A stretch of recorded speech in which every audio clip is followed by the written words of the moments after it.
राज। माँ, बाबूजी, मैं बाजार जा रहा हूँ। आप लोगों को कुछ चाहिए क्या? माँ, नहीं बेटा, कुछ नहीं चाहिए। कविता गुस्से में, मुझसे तो कभी पूछते नहीं, माँ और बाबूजी से ही पूछते हो। राज, ऐसा नहीं है कविता, तुम तो अपनी ज़रूरत की चीज़ें बोल देती हो, पर वो लोग कुछ नहीं बोलते। वो तो खुद बोलते हैं कि बेटा अब हमारी उम्र हो गई है, अब हमें 2 जून की रोटी मिल जाए वही ठीक है। कविता क्रोधित अवस्था में, ठीक है अब जाओ भी जल्दी। बंटी, पापा पापा मुझे पिचकारी ला देना। राज, ठीक है बेटा। कविता होली की तैयारियों में लगी थी, तरह तरह के पकवान बना रही थी। माँ, खुशबू तो बहुत अच्छी आ रही है। बाबूजी, लगता है बहू इस बार कुछ खास बना रही है, तुम्हारा तो जी ललचा रहा होगा। वैसे भी तुम्हें तो पकवान बहुत भाते हैं। कहते हुए बाबूजी रसोई घर की ओर बढ़े।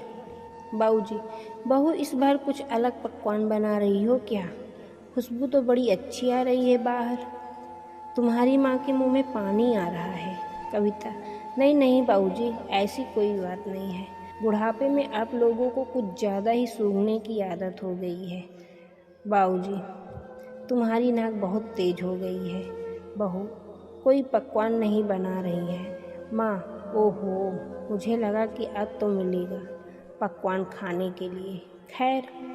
कविता, माँ, बाबूजी, आप लोग खाना खा लीजिए, राज को आने में समय लगेगा अभी। माँ, बाबूजी, ठीक है बहू। खाना खाने के बाद माँ बाबूजी अपने कमरे में चले गए। बाजार से आते ही राज, जल्दी खाना लगा दो कविता, बड़ी जोर की भूख लगी है। माँ, बाबूजी ने खाना खाया क्या? कविता, हाँ, उन लोगों ने खाना खा लिया। आप हाथ पैर धो लो और बंटी को भी बुला लो, उसने भी अभी तक नहीं खाया। राज, वाह क्या महक है, ऐसा क्या बनाया है तुमने? कविता, मैंने आज खाना आपकी पसंद का बनाया है। राज, तब तो माँ ने आज बहुत चाव से खाया होगा। कविता, हाँ, आज तो बहुत पसंद से खाई है, मांग मांग कर। डाइनिंग टेबल पर बैठे कविता और राज में बातें चल रही थी। माँ, अरे मैं तो अपनी दवाई खाना ही भूल गई। बाबूजी, रुको, मैं पानी लेकर आता हूँ। कमरे से बाहर जाते ही बाबूजी ने देखा कि हमें तो बहू ने दाल चावल खिलाया था और सभी लोग पकवान खा रहे हैं। उनके पैरों तले जमीन खिसक गई और चुपचाप पानी ले जाकर पत्नी को दे दिए। पत्नी, आप आराम करो, मैं थोड़ा और पानी लेकर आती हूँ। बाबूजी ने झट से पत्नी के हाथ से गिलास छीन लिया। वो नहीं चाहते थे पत्नी को पता चले सच में आज घर में पकवान बना है, पर बहू ने हमें नहीं दिया। शाम के 5 बजते ही बाबूजी, राज बेटा, जरा ऑटो रिक्शा बुला दोगे क्या? बाजार जाना है। बाबूजी की बातों को सुनकर राज चकित हो गया। राज, आपकी तबीयत तो ठीक है ना बाबूजी? क्योंकि आज तक आप कभी ऑटो रिक्शा से बाजार नहीं गए। बाबूजी, अरे हाँ हाँ बेटा, मैं ठीक हूँ, तेरी माँ को आज बाजार ले जा रहा हूँ।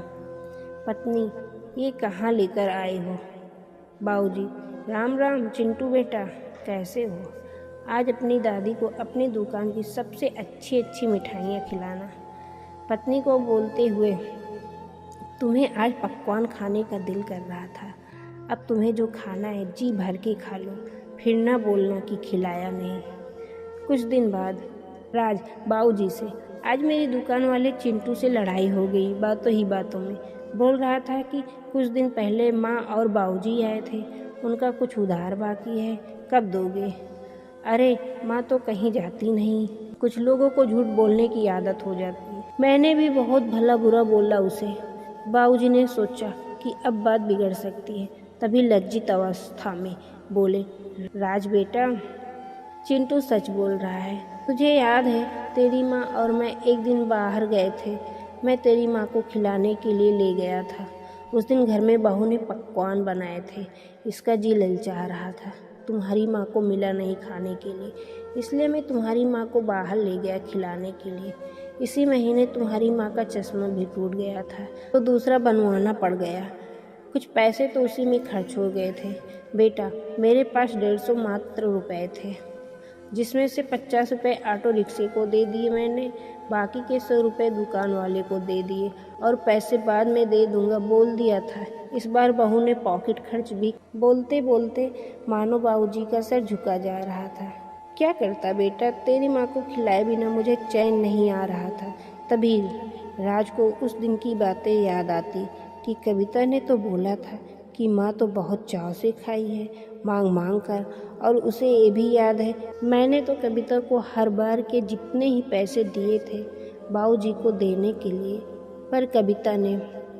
राज बेबस अवस्था में, बाबूजी मुझे क्षमा कर दीजिए, मैं एक अच्छी पत्नी तो ले आया पर एक अच्छी बहू नहीं ला सका। दोस्तों, एक अच्छी पत्नी की तलाश तो ठीक है, पर हमें यह भी देखना चाहिए कि क्या एक अच्छी पत्नी एक अच्छी बहू बन सकती है। घर में अगर अच्छी बहू रहे तो प्रत्येक घर में बुजुर्गों की स्थिति बेहतर होगी। समाज के प्रत्येक नारी से यही प्रार्थना है कि वो पूरे देश में एक अच्छी बहू का मिसाल कायम करें।